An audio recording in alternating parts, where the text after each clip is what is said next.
Mesdames et messieurs, bonsoir. Merci d'avoir choisi RTI1. Voici les grands titres de ce 20h. Le ministre de l'Intégration africaine et des Ivoiriens de l'extérieur, Ali Koulibaly, exerce à titre intérimaire les fonctions de ministre des Affaires étrangères. Raymond Goudou Kofi, ministre de la Modernisation, de l'Administration et de l'Innovation du Service public, exerce aussi à titre intérimaire les fonctions de ministre de la Culture et de la Francophonie. Le décret de nomination a été signé ce vendredi par le président Ouattara. La lutte contre le Covid-19 s'intensifie. La Côte d'Ivoire a pris des mesures pour freiner l'évolution du virus. Suivant donc les mesures arrêtées par le gouvernement, les mosquées et les paroisses ont décidé de suspendre les grands rassemblements de prière. Nous ferons le constat dans quelques mosquées et paroisses quasiment vides aujourd'hui. Des mesures ont été arrêtées par le Conseil national de sécurité en vue de lutter contre le Covid-19. Au nombre de celles-ci, l'interdiction de tout regroupement de plus de 50 personnes, une mesure qui bouleverse sûrement les habitudes, notamment lors des événements heureux comme le mariage ou malheureux comme les obsèques. Et c'est le dossier vide ici de ce 20h. Les nouvelles en provenance de la Chine sont bonnes. Aucune nouvelle infection et aucun cas suspect du Covid-19 enregistré depuis 2 jours dans le pays. Mais la Chine engagée dans la bataille contre ce virus mortel ne lève pas encore le confinement. Soyez les bienvenus sur RTI1. On commence tout de suite par un communiqué de la présidence de la République.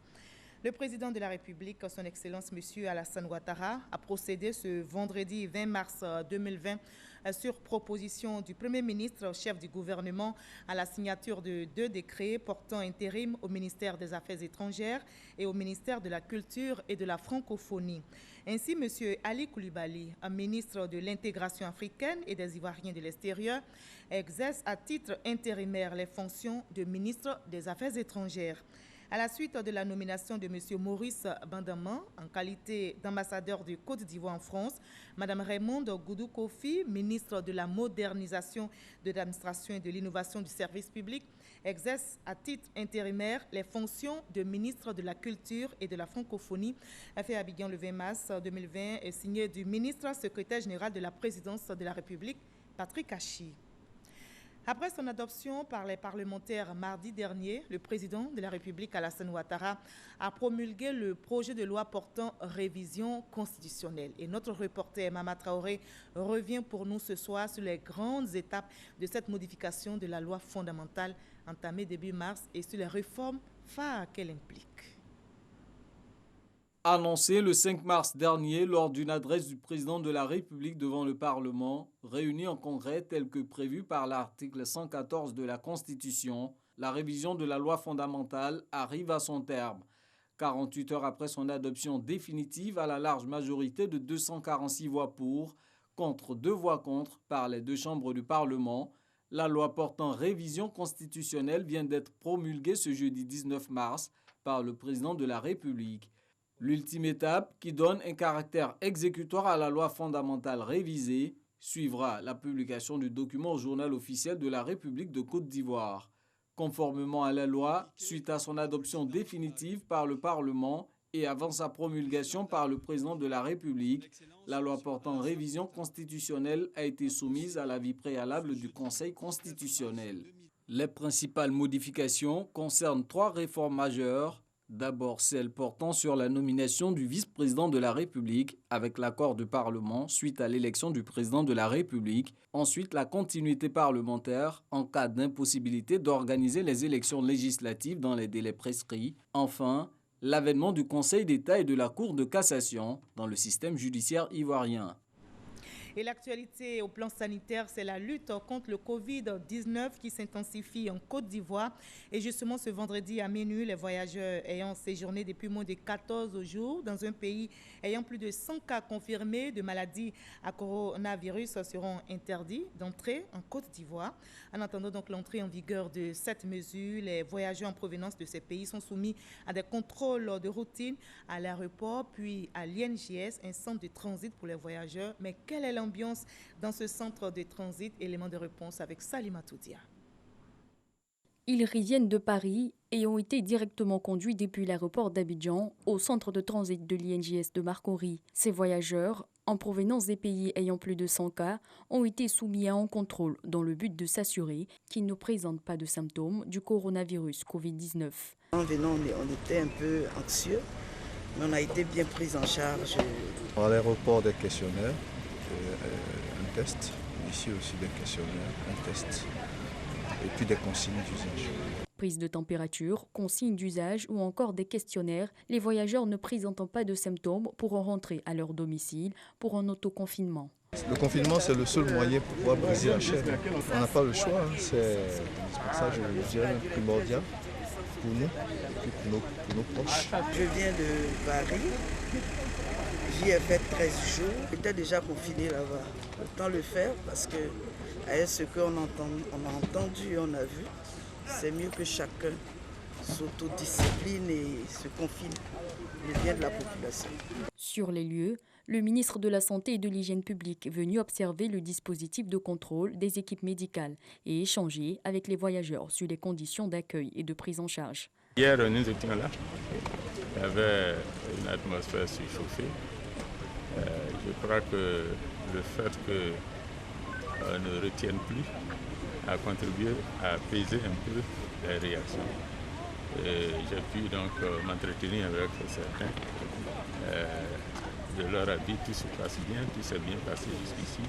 Ceux qui ne sont pas du tout suspectés vont pouvoir rentrer chez eux, rester chez eux en confinement. Maintenant, si on a des cas suspects, évidemment, ils seront pris en charge.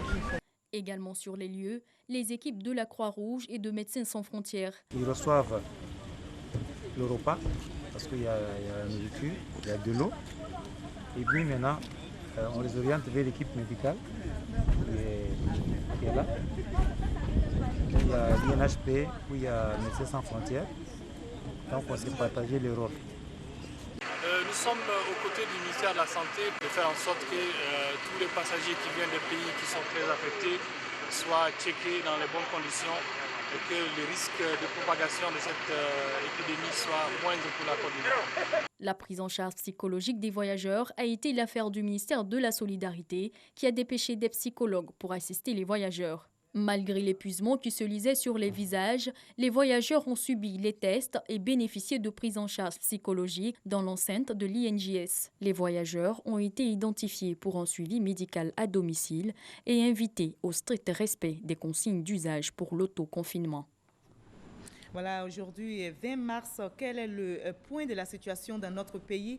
Quel est le nombre de personnes infectées? Quelles sont les dispositions pour freiner la propagation du virus?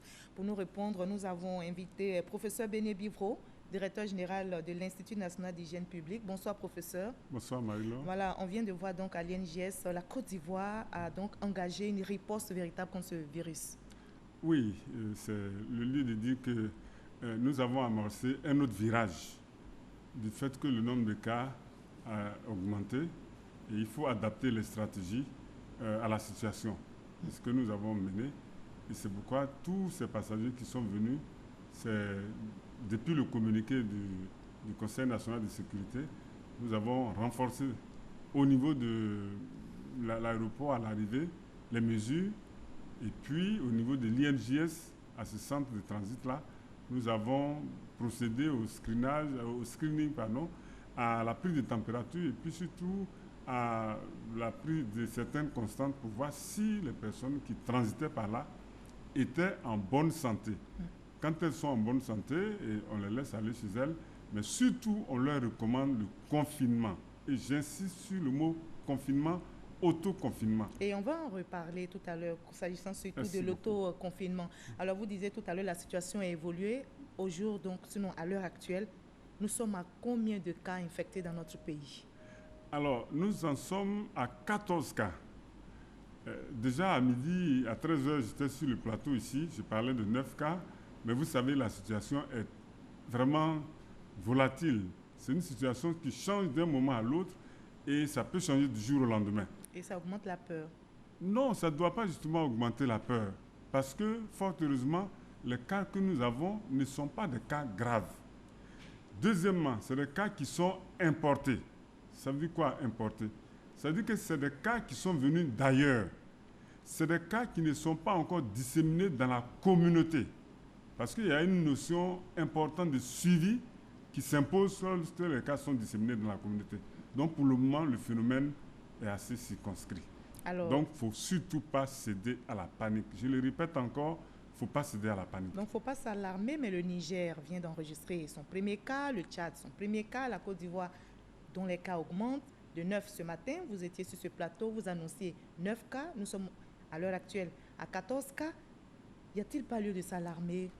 Non, je le dis encore, je le répète, il n'y a pas lieu de s'alarmer dans la mesure où c'est des cas, comme je l'ai dit, qui sont importés, c'est des cas qui ne sont pas graves, et puis c'est des cas qui ne sont pas disséminés. Et tous les cas que nous avons, nous les suivons, et leur état de santé est plutôt très bien. Et on a même eu un cas de guérison, et je l'ai dit, il y aura encore d'autres cas de guérison parce que ces cas sont en bonne évolution. D'accord. Alors, parlant de l'autoconfinement, comme vous le dites, alors ces personnes, comme vous dites, elles sont saines, donc elles ne sont pas porteuses du virus. Elles vont on n'en sait rien, on n'en sait rien du tout pour l'instant. On n'en sait rien. Alors, comment se fait le suivi exactement? Alors, l'autoconfinement, c'est de rester chez soi, de porter un masque et de faire en sorte que toutes les personnes, c'est-à-dire qui viennent vous apporter à manger ou bien qui viennent pour faire le ménage chez vous, portent aussi le masque pour éviter de propager la maladie, de contaminer d'autres personnes. Et deuxièmement, l'autoconfinement se fait pendant 14 jours. Donc vous avez entendu dans l'élément qui est passé, la dame qui a fait l'objet d'autoconfinement en France va encore faire l'autoconfinement parce que sur son trajet, on ne sait pas, elle a pu être en contact avec d'autres personnes éventuellement et qui peuvent être infectées. Donc, elle fait l'autoconfinement chez elle pendant 14 jours. Et nous, on suit ces personnes. Comment vous le faites? Parce qu'on s'interroge. Oui, on a une équipe... Comment est-ce que vous veillez exactement au respect de ces mesures? Oui, en tout cas, on compte sur leur bonne volonté. Et puis, il y va de la responsabilité de chacun. Responsabilité que nous avons par rapport à nous-mêmes, notre santé, par rapport à la santé de nos familles, et puis par rapport à la santé des populations de notre pays. Donc, on doit faire preuve de responsabilité. On doit vraiment observer scrupuleusement l'autoconfinement ce soir. Et je pense que c'est assez pris.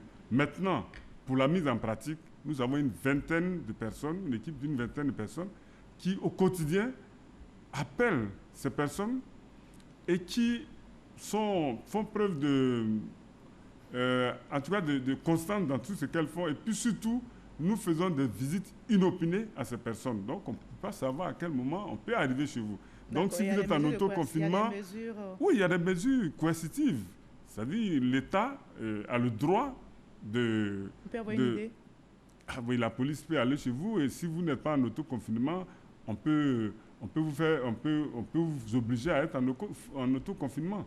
Donc, ça, c'est des mesures qui sont prises parce que ce travail que nous faisons, nous le faisons dans un cadre multisectoriel.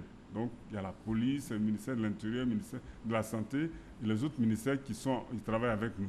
D'accord. Alors, le 16 mars dernier, 13 mesures de prévention avaient été prises. 2 jours après, des mesures supplémentaires ont été décidées pour freiner la propagation du virus. Nous sommes aujourd'hui à 14 cas. Faut-il s'attendre à d'autres mesures, à des mesures supplémentaires? Alors, c'est des mesures qui vont être adaptées à la situation. On pourra procéder par gradation. Donc, selon que le cas augmente, si nous sommes à 20 cas, ce n'est pas la même chose que quand nous sommes à 5 cas. Vous avez vu, je vous ai dit, on est monté d'un palier. Alors, si nous sommes à 30, à 60 cas ou bien à 100 cas, ce que je ne souhaite pas, on ne va pas en arriver là, j'espère. Mais si nous sommes à un degré plus élevé, on est obligé de prendre d'autres mesures beaucoup plus coercitives, avec beaucoup plus, je dirais, radicales peut-être, mais en préservant toujours la liberté de la population. Alors, on demande par exemple qu'il n'y ait pas de rassemblement de plus de 50 personnes. Il y a des quartiers. Est-ce que vous sillonnez ces quartiers pour vérifier effectivement que ces mesures sont respectées? On voit des restaurants, des bars où des personnes, de plus de 50 personnes sont réunies. Alors, on a peur, on est inquiet. Est-ce que il n'y a pas risque de propagation de ce virus? Alors, la mise en pratique de telles mesures, généralement, comme les gens ne sont pas habitués, ça met du temps peut-être. Mais on a fait le tour et on a vu dans certains supermarchés, c'est bien respecté. On a vu dans certains bars, dans certains maquis, c'est respecté. Mais on a vu aussi qu'il y a des gens encore qui traînent les pieds et c'est le lieu de leur rappeler à leurs responsabilités. Il faut qu'ils prennent leurs responsabilités et on ne joue pas avec. Je le dis vraiment très terre à terre, il ne faut pas jouer avec cette situation parce que c'est une crise sanitaire mondiale. Vous avez les chiffres au niveau mondial et vous voyez ce que ça fait et on se doit de respecter, je le dis bien, scrupuleusement les mesures qui Alors, sont... donc vous appelez à la responsabilité, à la discipline. Avant-dernière question, comment se fait la prise en charge des malades actuellement? Alors, la prise en charge des malades se fait au niveau du service des maladies infectieuses. C'est la seule structure qui prend en charge tous ces cas-là. Mais c'est le lieu de dire à la population qu'il n'y a pas de dépistage à tout venant. On voit que dans nos services, les gens se lèvent, la population se lève pour venir spontanément à l'hôpital, pour venir spontanément aux infectieuses ou bien à l'INHP. Ce n'est pas ça notre stratégie. La stratégie, si vous avez des signes, que vous avez voyagé dans un pays à risque, si vous avez la fièvre ou bien que vous toussez, vous appelez le 143 ou bien le 101. Il y a une équipe itinérante, je dirais, une équipe d'intervention rapide qui va se déplacer pour venir chez vous et qui va venir vous prélever. Et c'est lorsque vous remplissez les conditions, lorsque le résultat est positif, qu'on vous met en observation, qu'on vous met en traitement dans le service des maladies infectieuses et tropicales. Donc, il n'y a pas à venir tous les jours pour venir se faire dépister. La seule structure qui fait le dépistage, c'est l'Institut Pasteur de Côte d'Ivoire. Alors, beaucoup d'informations, c'est la dernière question, circule actuellement sur les réseaux sociaux, notamment les remèdes pour guérir de ce virus mortel. Alors, qu'avez-vous à dire aux populations ivoiriennes qui vous regardent en ces temps de crise sanitaire? Alors, concernant les remèdes, il faut dire que c'est vrai, c'est une maladie virale, donc il n'y a pas de traitement de la cause. Mais le traitement, il est symptomatique. Et on a vu des gens en guérir. Vous avez vu, il y a en Chine comme ailleurs, il y a une bonne proportion. Oui, les nouvelles sont plutôt rassurantes. Vous avez vu. La quarantaine a été bien observée. Oui, voilà, c'est ça. Donc, il faut que ça nous serve de leçon. Alors, donc, il n'y a pas de traitement étiologique, mais il y a un traitement symptomatique et on peut en guérir. La preuve, on a déjà un qui est guéri et on pense que dans les jours suivants, on aura des personnes qui seront guéries. Mais il n'y a pas non plus de vaccin pour l'instant. Donc, on ne peut espérer avoir un vaccin que d'ici 1 an ou 2. Donc, le seul moyen qui nous reste, c'est ces mesures d'hygiène qui sont simples à observer, que nous devons observer à tous les prix. Merci beaucoup, professeur Beignet Bivro, directeur général de l'Institut national d'hygiène publique. Merci d'avoir été avec nous sur ce plateau. Merci. Et on croise les doigts qu'il n'y ait plus de cas, qu'on s'arrête à ces 14 cas, que surtout ces patients-là puissent guérir. Merci d'avoir été avec nous. Voilà, la Côte d'Ivoire a pris des mesures, vous l'avez entendu, pour freiner l'évolution du virus. Les membres du gouvernement multiplient de leur côté les rencontres pour faire passer les messages de prévention contre la pandémie. Le ministre de l'intégration africaine et des Ivoiriens de l'extérieur, Ali Coulibaly, soutenu par d'autres membres du gouvernement, a expliqué toutes ces mesures, notamment la fermeture des établissements scolaires et universitaires. Konaté Moussa. Des membres du gouvernement face à des ambassadeurs. Au menu des échanges, le coronavirus Covid-19. Vu la menace de la maladie, les autorités ivoiriennes expliquent au corps diplomatique les actions en cours pour freiner la propagation. On a suggéré d'avoir un échange avec les gouvernements. Les gouvernements sont venus nombreux et je crois que c'est un très bon signe. Ils ont répondu à une variété de questions, notamment quelles mesures le gouvernement prend actuellement, comment sont traités les différents cas, comment sont faits les tests. Et je crois que le système qui est en place, c'est-à-dire il faut téléphoner au numéro 101, 143, après on a un questionnaire, après on a un test, c'est un bon système. C'est un bon système parce que ça va permettre de faire un suivi d'un sens large des cas qui existent déjà. Je crois que c'est ça qui est essentiel. Nous leur avons fait part de toutes les initiatives et toutes les mesures qui ont été mises en place d'abord par le ministère de la Santé dans le cadre de sa mission régalienne et ensuite toutes les mesures complémentaires qui ont été décidées lors de la réunion extraordinaire du Conseil national de sécurité qu'a présidé le président de la République. Et à ces mesures, il faut ajouter les mesures d'adaptation qui ont été annoncées. Avant la rencontre, tous les participants se sont soumis aux règles sanitaires en vigueur. Lavage des mains, port de cache-nez et de gants. Dans la salle, la distance de 1 mètre entre les personnes a aussi été respectée. Et je vous livre un autre communiqué parlant toujours des mesures prises dans le cadre du coronavirus. Justement, dans le cadre de la lutte contre la propagation de la maladie à coronavirus et après évaluation de l'évolution de la pandémie, le gouvernement a décidé de la fermeture des frontières terrestres, maritimes et aériennes de la Côte d'Ivoire à tout trafic de personnes à compter du dimanche 22 mars 2020 à minuit. Les trafics de marchandises sont autorisés sous réserve de contrôle sanitaire réalisé par les autorités compétentes. Des couloirs humanitaires ainsi que de sécurité seront ouverts pour faire face aux besoins spécifiques de gestion de la pandémie. Le gouvernement réaffirme sa volonté de prendre toutes les dispositions nécessaires pour contenir la propagation du coronavirus et invite les populations au respect et à l'application stricte des mesures édictées. Fait à Abidjan le 20 mars 2020 du ministre d'État, ministre de la Défense, le ministre de la Sécurité et de la Protection civile. Le ministre de la Communication et des Médias a rencontré les acteurs du secteur. Une question au cœur des échanges: comment travailler en synergie pour une meilleure communication et une vulgarisation des bonnes pratiques en matière de protection et d'hygiène? Quels appuis et quels mécanismes pour aider à plus de responsabilité de la part des populations? Franck Wadio.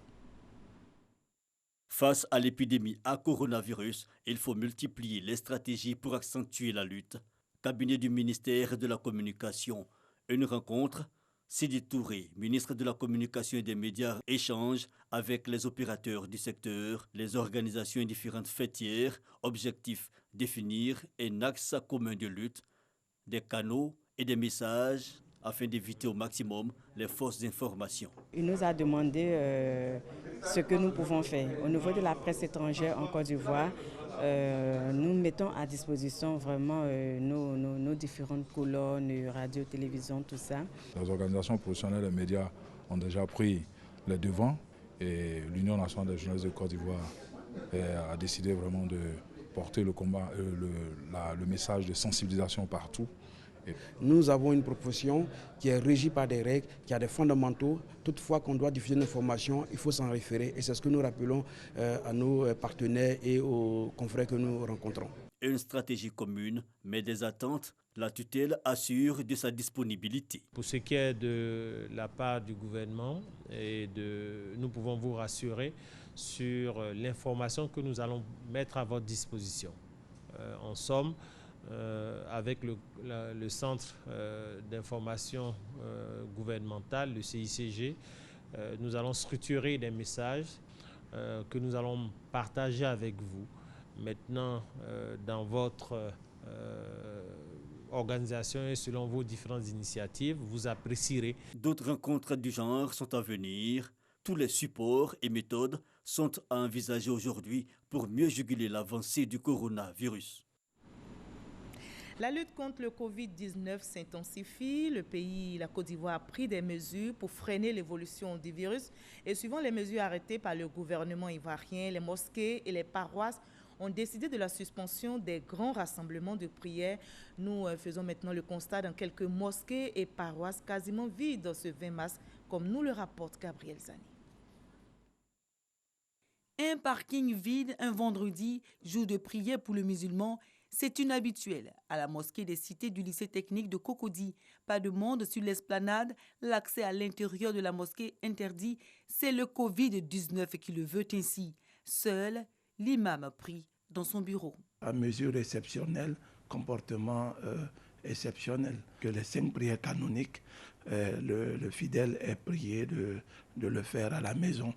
Et même s'ils doivent aussi le faire à la maison, de respecter quand même les normes, c'est-à-dire en mettant au moins la distance de 1 mètre. Le Covid-19 a changé très vite les habitudes de vie. La spiritualité aussi, la communion entre croyants et conseillers. Mais aujourd'hui, la pandémie dicte une autre loi. À la mosquée d'Abidjan, tous les accès sont fermés. J'étais venue pour la prière. Malheureusement, les mesures sont prises, c'est fermé. Et je retourne triste à la maison. Et je prie Dieu pour que vraiment on trouve un remède à cette maladie, pour que vraiment on puisse retrouver toute la communauté comme d'habitude. Les fidèles musulmans doivent prier chez eux pour leur famille et surtout veiller au respect des consignes selon l'imam Mohamed Lamine Kouyaté. Pour les croyants, la lutte contre le coronavirus est aussi spirituelle. Prier et encore prier, c'est ce que font ces fidèles catholiques à la paroisse Saint-Jacques de Cocody. C'est vraiment dommage qu'on n'ait pas droit au chemin de croix. C'est vraiment dommage que l'humanité vive vraiment un tel fléau. Je prie le Seigneur qu'il puisse nous épargner cela et qu'on puisse vraiment avoir tout cela loin de nous. La paroisse Saint-Jacques de Cocody est dépeuplée. Le chemin de croix du vendredi pour le carême étant suspendu. Pour les quelques fidèles qui viennent prier, des dispositifs de lavage des mains sont à chaque 50 mètres. Des affiches sur les techniques de lavage des mains collées aussi sur les portes. C'est le même dispositif à la paroisse Saint-Cécile du Vallon. À la grotte de la Vierge Marie, quelques bougies s'allument encore. La grande entrée de l'église est fermée, seules les portes annexes restent encore ouvertes. Le chemin de croix, c'était le vendredi à midi. Bon, on nous avait annoncé qu'à cause de la maladie là, on ne peut plus faire le chemin de croix, tout est suspendu. Nous venons prier pour que Dieu nous aide. Voilà, cette sale maladie, que Dieu nous aide pour qu'elle parte très loin où elle est quittée. Fait que nos enfants puissent aller à l'école et nos parents puissent faire leurs activités sans problème. C'est le 11 mars dernier que le premier cas de coronavirus a été confirmé à Abidjan. La plupart des croyants prient pour conjurer la crise sanitaire. Et à l'intérieur du pays, à Korogo, les mesures de fermeture des lieux de culte, églises, mosquées sont observées en vue de freiner la propagation du coronavirus. Notre reporter à Mississoko a fait le constat dans différents quartiers de la ville. Les chrétiens et les musulmans sont unanimes quant à la nécessité de la fermeture de leurs lieux de prière.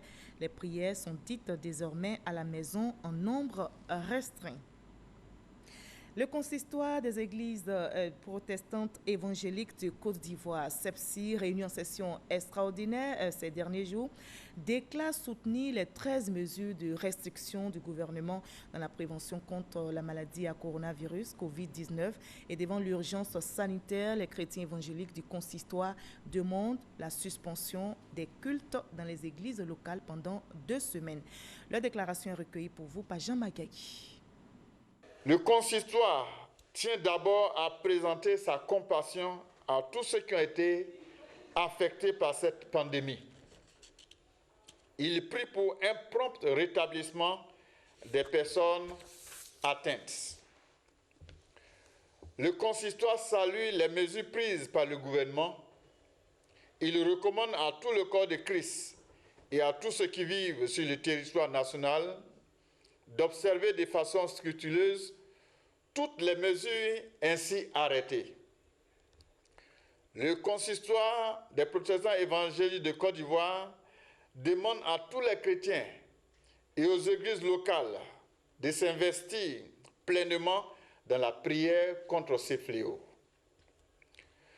Par ailleurs, le consistoire demande à toutes les églises locales de suspendre les cultes et tout rassemblement pendant 2 semaines et d'attendre les nouvelles instructions. Puisse la bonne main de l'Éternel reposer sur notre nation. Et les têtes couronnées donnent aussi de la voix. La Chambre nationale des rois et chefs traditionnels appelle au respect des mesures de prévention arrêtées par le gouvernement pour lutter contre la pandémie du coronavirus. L'appel a été lancé hier jeudi par le président du directoire à l'issue d'une session extraordinaire. Mama Traoré. La Côte d'Ivoire touchée par la pandémie du coronavirus Covid-19, voilà qui interpelle la Chambre nationale des rois et chefs traditionnels. Face à la menace de propagation, les têtes couronnées demandent aux populations de faire preuve de civisme et de responsabilité. Le directoire de la Chambre nationale des rois et chefs traditionnels invite vivement toute la population ivoirienne à se conformer strictement aux mesures et instructions données par le gouvernement. Cet appel est adressé particulièrement à toutes les autorités traditionnelles de Côte d'Ivoire qui doivent relayer les mesures arrêtées par le Conseil national de sécurité et celles à venir auprès de leurs communautés respectives. Il y va de la survie de notre nation. En raison du fait qu'aucun vaccin ni remède n'a été découvert ou validé scientifiquement à ce jour. La Côte d'Ivoire enregistre 9 cas de personnes testées positives au coronavirus, dont le premier cas guéri et aucun décès signalé. Des mesures ont été arrêtées par le Conseil national de sécurité en vue de lutter contre le Covid-19. Au nombre de celles-ci, l'interdiction de tout regroupement de plus de 50 personnes. Une mesure qui bouleverse sûrement les habitudes, notamment lors des événements heureux comme le mariage ou malheureux comme les obsèques. Entre moments de joie et peine, comment les Ivoiriens s'approprient-ils ces mesures sanitaires? Élément de réponse dans le dossier Vide ici, signé ce soir Didier Nguessan.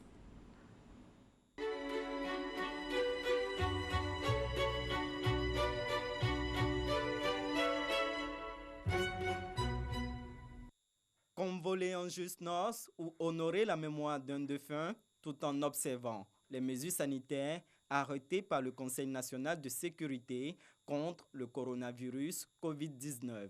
Voici l'équation qui se présente aux futurs mariés et familles de défunts. Mairie de Yopougon, ce jeudi, une quinzaine de mariages sont programmés. D'ordinaire, une cinquantaine de mariages en moyenne y sont célébrés. Le coronavirus est passé par là. Madame Camara, directrice de l'état civil, veille au respect des mesures. Donc, on leur a dit que les parents ne doivent plus pas les accompagner jusqu'à nouvel ordre. Donc, vous n'allez pas avoir accès à la salle. C'est mon fils qui se marie. Nous sommes venus l'assister. Mais par rapport aux mesures prises par l'État, nous pensons que nous sommes obligés de rester sous les bâches et puis aller assister les mariés après, en nombre réduit, comme elle l'a souhaité. Moi, je suis venue accompagner mon petit frère pour se marier. Vous me voyez, je suis dehors. Il n'y a pas de tapage, c'est normal. On attend, on fait le mariage à 4 et puis on va à la maison. Parce qu'il faut respecter ce que le gouvernement a dit, de telle sorte qu'ils ne puissent pas avoir, comment on appelle ça, les maladies partout. Pour ceux qui veulent se marier, on les prend à 4. Le couple plus les 2 témoins, pas d'invités. Maintenant, celui qui sait que ça ne l'arrange pas, on lui a donné l'opportunité de reporter son mariage. Donc vraiment, on a commencé, on pense que ça va, on les appelle des jours avant pour qu'eux aussi, à leur niveau, ils disent aux invités de ne pas les accompagner. Les chaises de la salle de mariage sont rangées. L'obligation ici est le mariage à 4. Le couple Conan s'y conforme. Nous déclarons le couple Conan uni par le lien du mariage avec toutes nos félicitations. Vous pouvez embrasser la mariée. Cette phrase, l'officier d'état civil ne la mentionne plus. Toutefois, s'embrasser est laissé à l'appréciation des mariés. Conan ne résiste pas au charme de son épouse. J'avais pensé me marier avec toute la famille, ce sera la joie. Mais bon, à cause de la maladie, il faut respecter tous les règles. Hein. L'important, c'est qu'on s'est marié, je suis content. Dans la commune de Cocody, les mêmes dispositions sont observées. Cette salle de mariage, d'une capacité de 600 places, accueille juste 16 personnes pour ce mariage. L'équipe des célébrants est également réduite au strict minimum. Au niveau des mariages, nous demandons aux gens de vraiment, s'ils tiennent à se marier obligatoirement maintenant, de pouvoir, de façon pour eux et pour leur sécurité et la sécurité de tous les autres invités, faire à 4 d'abord. Maintenant, s'il y en a qui veulent un peu plus d'invités, nous pouvons monter maximum jusqu'à 40, y compris celui qui va officier et les agents de la mairie qui seront en place pour pouvoir assurer le bon fonctionnement de ce mariage. Si les mariés ont trouvé la parade, qu'en est-il des cérémonies de deuil? Dans cette pompe funèbre de la commune de Port-Boué, ce n'est pas la grande affluence ce vendredi, jour de levée de corps. Le préau de levée de corps reste désert. Seul un corps est récupéré par cette famille sans cérémonie particulière. On nous a dit de ne pas dépasser 50 personnes. Bon, les parents sont désorientés. Est-ce qu'il faut faire la veillée? Il ne faut pas faire la veillée? Vraiment, on ne sait pas. On se demande comment organiser la veille de demain et aujourd'hui, ce soir même. On a tenu une réunion. Il y en a qui disent qu'il faut faire, il y en a qui disent qu'il ne faut pas faire. Bon, on est dans l'embarras. Donc, on veut effectivement faire un strict minimum, juste quelque chose pour honorer la mémoire de notre petit frère qui est mort. À faire les funérailles, ce n'est pas une truc qu'on peut avoir les gens beaucoup. Pourquoi? Avec la maladie entièrement qu'on est là. On peut se voir entre nous les familles. Entre deuil et mesures sanitaires, le personnel de la pompe funèbre est empathique mais reste pédagogue. On fait le service minimum, il n'y a pas assez de personnes qui entrent pour pouvoir faire les levées et il n'y a pas d'accolade ni de serrer les mains. Vu la gravité du virus, je pense que toutes les familles sont déjà d'accord. D'autres ont reporté des levées, d'autres aussi quand ils viennent pour ne pas se rassembler, ils prennent le corps, ils en vont à l'enterrement, ils sautent l'étape de se rassembler toutes. Parce que s'ils doivent faire la levée de corps ici, il doit y avoir des rassemblements plus de 50. Or, le gouvernement avait déjà interdit ça. Donc, pour respecter cela, ils prennent le corps, ils s'en vont à l'enterrement directement. 3 mois après l'apparition de la nouvelle forme de coronavirus, l'observation des mesures sanitaires et le confinement restent les meilleurs moyens de s'en prévenir, que l'on soit en deuil ou que l'on se marie. Voilà, c'était donc l'appel au respect des mesures, dossier signé Didier Nguessan. Depuis quelques jours, les centres d'enrôlement ouverts dans le cadre de l'opération d'établissement des cartes nationales d'identité font l'objet d'actes de vandalisme. Le bilan de ces actes s'établit comme suit. 2 centres saccagés à Gagnoa et Yopougon et 5 valises d'enrôlement détruites. 19 personnes auteurs de casse interpellées et en cours d'audition. Le gouvernement condamne avec la plus grande fermeté ces actes qui visent à saboter l'opération en cours. Il rappelle que chaque Ivoirien a le droit de se faire établir une carte nationale d'identité. Par conséquent, le gouvernement ne tolérera aucun acte de violence. Tous les auteurs et commanditaires de ces actes de vandalisme répondront de leurs actes devant les juridictions. Le gouvernement rassure l'ensemble des populations que tout sera mis en œuvre pour sécuriser les opérations d'enrôlement et les invite à se présenter dans les sites ouverts à cet effet. C'est un communiqué signé du ministre Sidiki Diakité, ministre de l'administration du territoire et de la décentralisation. Voilà, je rappelle qu'en Côte d'Ivoire, justement, parlant des mesures prises dans la lutte contre le coronavirus, dans le cadre de la lutte de la maladie à coronavirus et après évaluation de l'évolution de la pandémie, le gouvernement ivoirien a décidé de la fermeture des frontières terrestres, maritimes et aériennes de la Côte d'Ivoire. Tout trafic de personnes à compter du dimanche 22 mars 2020 à minuit, mais les trafics de marchandises sont autorisés sous réserve de contrôles sanitaires réalisés par les autorités compétentes. On va terminer par la Chine où les nouvelles sont très bonnes. Il n'y a aucune nouvelle infection et aucun cas suspect du Covid-19 depuis 2 jours à Wuhan, l'épicentre de l'épidémie. Mais la Chine, engagée dans la bataille contre ce virus mortel qui dure depuis des mois, ne lève pas encore le confinement. Il est trop tôt, selon les autorités, pour crier victoire. La situation s'améliore, certes, mais il faut rester vigilant.